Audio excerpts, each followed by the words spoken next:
மக்களே முருகப்பெருமானை வச்சு இப்போ ஒரு கான்ட்ரோவர்சி பயங்கரமா ஸ்ப்ரெட் ஆயிட்டு இருக்கு. ஸோ அந்த கான்ட்ரோவர்சில நம்மளுடைய தமிழ்நாட்டு மக்கள் வந்து செமையா கழுவி கழுவி ஊத்திட்டு வராங்க. அதாவது ஒரு படத்தோடைய ப்ரொடியூசரை வந்து செமையா திட்டி தீர்த்துட்டு வராங்க.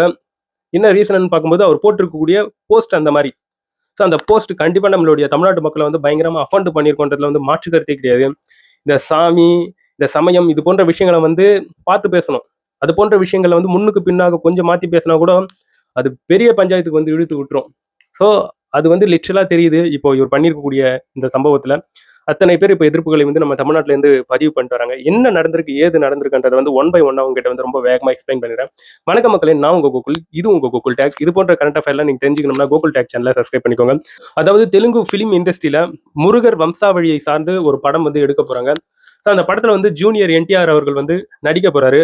அவர் நடிக்கிறார் என்னும்போது தெரியும், படம் கொஞ்சம் பிக் பட்ஜெட் படமாக தான் இருக்கும். அதே சமயத்தில் அந்த படத்துக்கு டைரக்டர் யாருன்னு பார்க்கும்போது திரிவிக்ரம் அப்படின்ட்டு ஒரு டைரக்டர். இந்த படத்தோடைய மியூசிக் டைரக்டர் நம்ம அனிருத் அவர்களுங்க. அனிப்ரோ அவர் தான் இசையமைக்க போறாருங்க.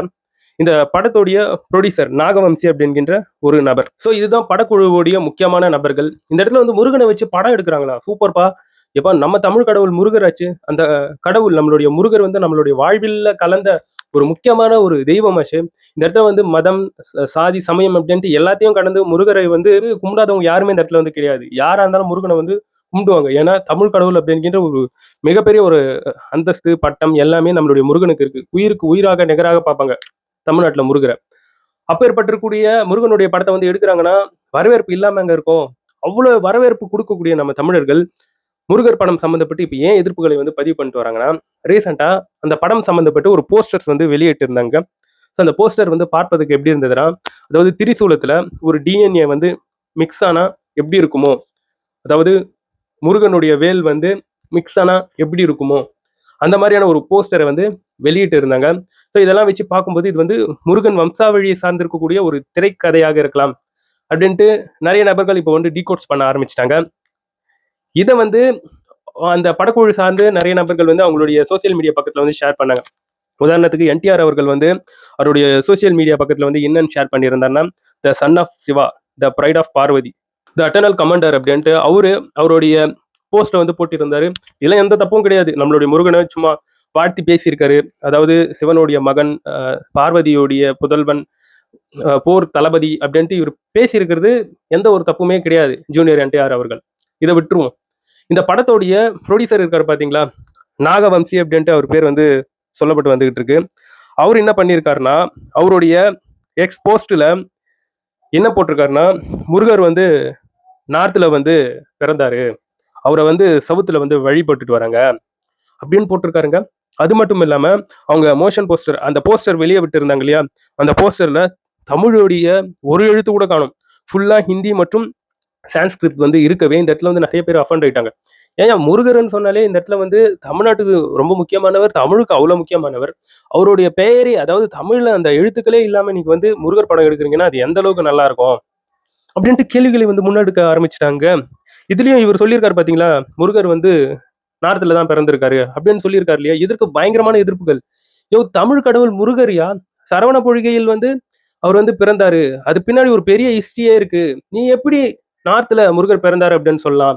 6 படைகளுடைய வீடுகளும் முருகரோடது இங்கதான் இருக்கு, சவுத்துல ஏதாவது ஒரு கோயில் காமிங்க முருகர் சம்பந்தப்பட்டு அப்படின்ட்டு பல கேள்விகளை வந்து முன் வச்சுட்டாங்க. நியாயமா நியாயம் இல்லையா இவங்க கேட்கறதுல? கரெக்ட் தானே?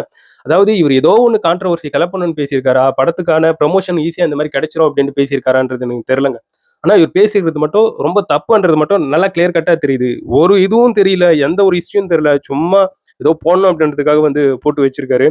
ஸோ அது மட்டும் இல்லாம ஒரு சிலர்கள், இவருக்கு சப்போர்ட் பண்ணக்கூடிய நபர்கள் இதை எப்படி செட் பண்ணாங்கன்னு தெரியல. அவங்க வந்து எப்ப முருகர் என்ன தமிழ்நாட்டுக்கு மட்டும்தான் சொந்தக்காரரா, இந்தியாவில் இருக்கக்கூடிய அனைத்து நபர்களுக்கும் சொந்தக்காரர் அவரு.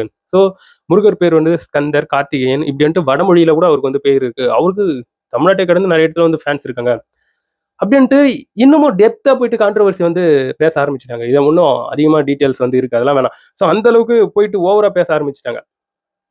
உங்களுக்கு ஹிஸ்டரி தெரியுமா தெரியாதா?